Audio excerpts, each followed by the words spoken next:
నేను ఆర్మీకి వెళ్తాను నాన్న. ఆర్మీనా? ఆర్మీ ఎందుకురా? ఒకగానొక కొడుకు నా కళ్ళ ముందు ఉండే పని ఏదైనా చేసుకోవచ్చు కదా. లేదు నాన్న, నేను దేశాన్ని కాపాడాలనుకుంటున్నాను. రే, ఇక్కడ ఎవడు ఎవరిని పట్టించుకోడరా. నీకెందుకు దేశం గురించి? లేదు నాన్న, నేను వెళ్తాను. నాన్న, నేను భారతదేశం బార్డర్లో చనిపోతే అమ్మ ఒడిలో చనిపోయాను అనుకో. నీకేంట్రా దేశం పిచ్చి పట్టుకుంది? నాన్న, నువ్వు తిడుతుంది కొడుకును కాదు నాన్న, ఎగరబోతున్న జెండాని.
పరిస్థితి విషమంగా ఉన్న కారణం చేత అతని ఇంటికి పంపించేస్తారు. నాన్నగారు, మీ అబ్బాయి శరీరం వహించడానికి సహకరించట్లేదు.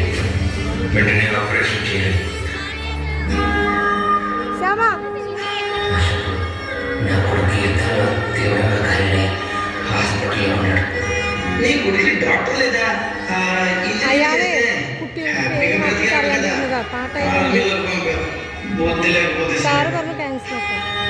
പിന്നെ പറഞ്ഞു ഏറ്റവും ലാസ്റ്റ് ഇട്ട് കൊടുത്താൽ മതി എന്ന് പറഞ്ഞു. എന്തിനാ താഴത്തുള്ള വഴക്ക് വെപ്പിക്കുന്നത്? ഞാൻ പറഞ്ഞു അത് ഞങ്ങളുടെ തെറ്റുള്ളതെന്ന് വഴക്കോന്ന് ചോദിച്ചു. എൻ്റെ ഫോൺ കാണിച്ചു കൊടുത്തു. അപ്പോൾ പറഞ്ഞു ലാസ്റ്റ് മതി, അല്ലെങ്കിൽ കൊടുക്കണ്ടെന്ന് പറഞ്ഞു.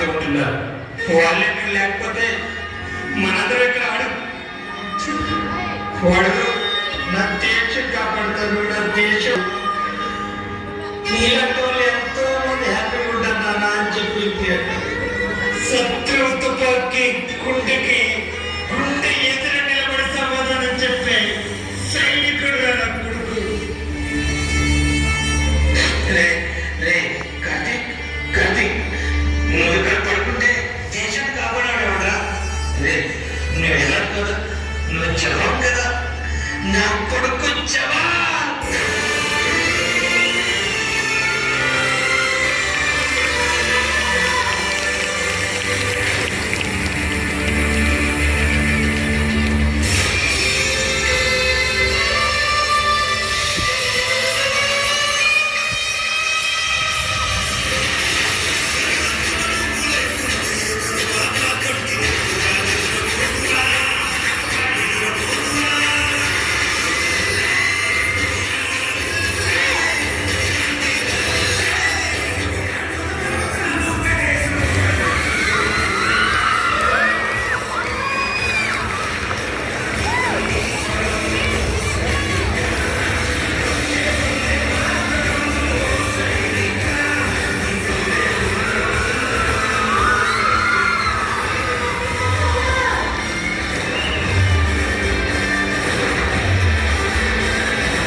సైనికుడు మనకంటే ముందు నిలబడాలి. సైనికుడికి గౌరవం ఇద్దాం, మన ప్రాణాలను కాపాడే దేవుడికి సలాం కొడదాం. జై జవాన్.